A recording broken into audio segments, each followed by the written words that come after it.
Hi, everyone. Today we're going to switch gears a little bit and we're going to start talking about compounds and molecules. Now, these may be two completely new words for you, but they're actually quite simple as long as we can remember a few things we learned about atoms. If you need to get a hold of me, my email address is on the screen. It's rcrawford@jcpsmail.org.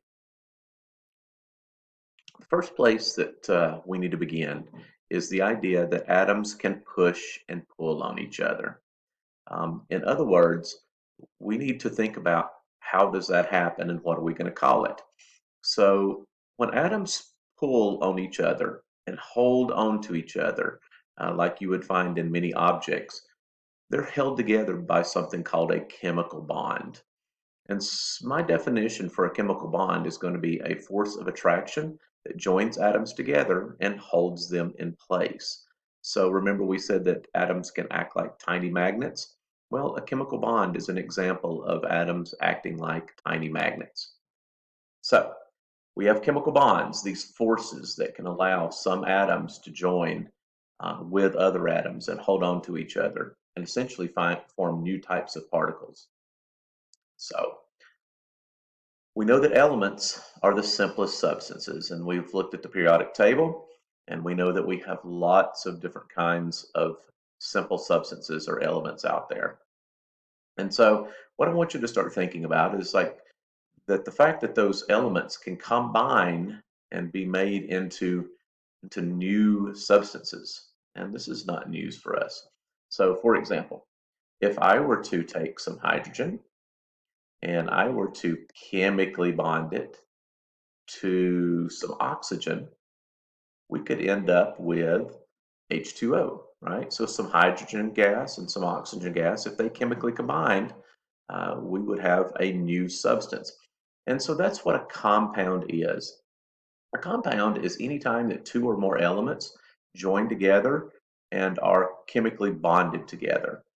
And so a compound just gives us lots of new substances that we would see around us.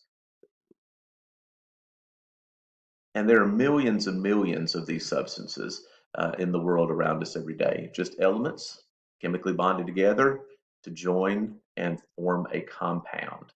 So I think one of the compounds that was mentioned in one of the videos we watched was if we started with some sodium, which is a an explosive metal, very very reactive, and we were to chemically bond it to some very poisonous chlorine gas. So if we bond uh, sodium to chlorine, we end up with a new substance. We end up with a new chemical, a new compound, and that new compound is something called sodium chloride.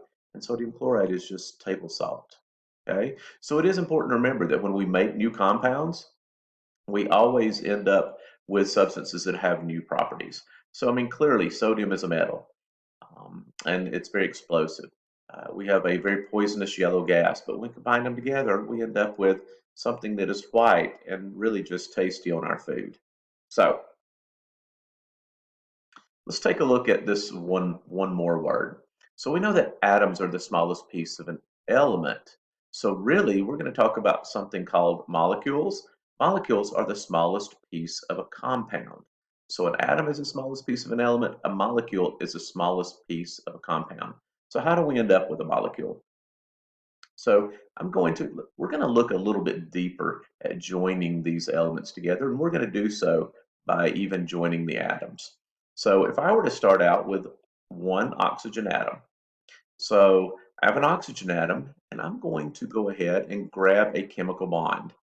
I can chemically bond that oxygen atom to a hydrogen atom, and we can get some very peculiar shapes. So if I grab another chemical bond, and I take another hydrogen atom. This looks a little like Mickey Mouse. But when we take two hydrogen atoms and one oxygen atom, we can make a molecule. So a molecule is two or more atoms chemically bonded together. And the molecule that we make is one molecule of H2O.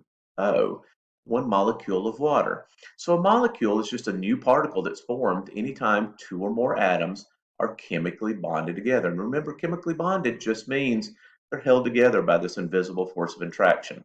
And molecules are the smallest pieces of compounds, those substances that we form whenever we join 2 or more elements.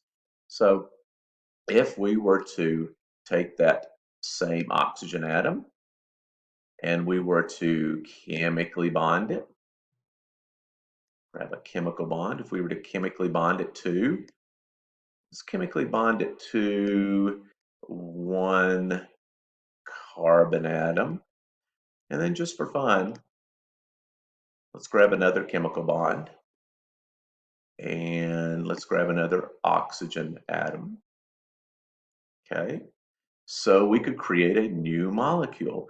So remember, molecule is simply 2 or more atoms chemically bonded together. So if we started out with our carbon, so we have C, and then O, 2 oxygens, 2, CO2. CO2 is a compound called carbon dioxide, and this is 1 molecule of carbon dioxide. Remember, a molecule is just the smallest piece of a compound. Now, it is important to remember that after we have chemically bonded a molecule together, then we treat this as 1 particle, and these atoms move together because they're bonded together.